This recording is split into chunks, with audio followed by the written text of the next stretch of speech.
Jama'a salamu alaikum, sunana Bello Gradanci. A nan channel sai in ce muku ni hao yana nufin barka dai ko salamu alaikum. Ni hao. Ni hao yana nufin kana lafiya? Ni kai hao lafiya ko da kyau. Ni hao kana lafiya?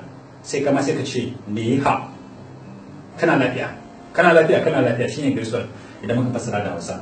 Amma kuma za ka yi tambaya kana lafiya, wato ka ƙara alamar tambaya kenan ko ba haka ba? Kana lafiya sai ka ce ni hao ma, ni hao ma. Inda kalmomi ne irin nan wanda muke amfani da su sai ka ce ni hao ma, ni hao ma. Menene ma dinnan alamar tambaya ce. Duk sanda kake so kai tambaya da harshen Chinese sai ka kara ma a gaba. Ni hao ma, kana lafiya?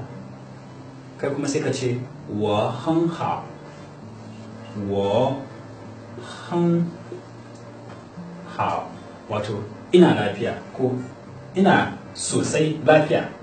Wo ni kenan ko ba haka ba? Wo hen yana nufin sosai, hao yana nufin lafiya ko ba haka ba, irin su da ko?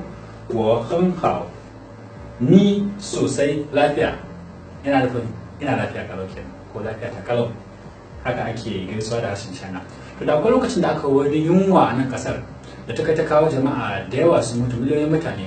Shine har sai aka fara amfani da ka ci abinci a matsayin gaisuwa. In aka ganka sai a ce maka ci fan la mayo ko ka ci abinci.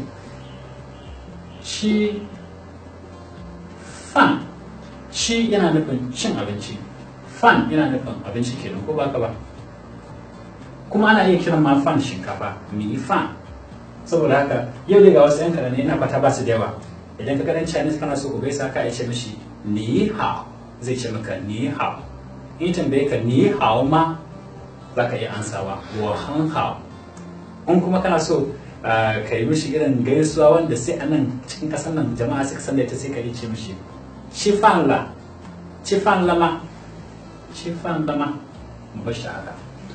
To shi kenan abin da muke da shi yau kenan, ba shi da yawa. Idan wannan darasi ya baku sha'awa ya kamata ku fara dawowa domin za mu koyar da wasu kalmomi da ma yadda ake harshen shi Chinese ɗin baki ɗaya. So kuma ku ba da irin shawarwari na wasu abubuwa da kuke so ku ga an koyar da iko da busama wata tare da zama sai mu koya kuma kare juna. Kuma idan na wani kuskure a nan da Allah ku gaya min yadda nan gaba za a maimaita ban Allah ya sa yadda. Sannan ku yi like da kuma comment a ƙasa. Assalamu alaikum, sai anjima.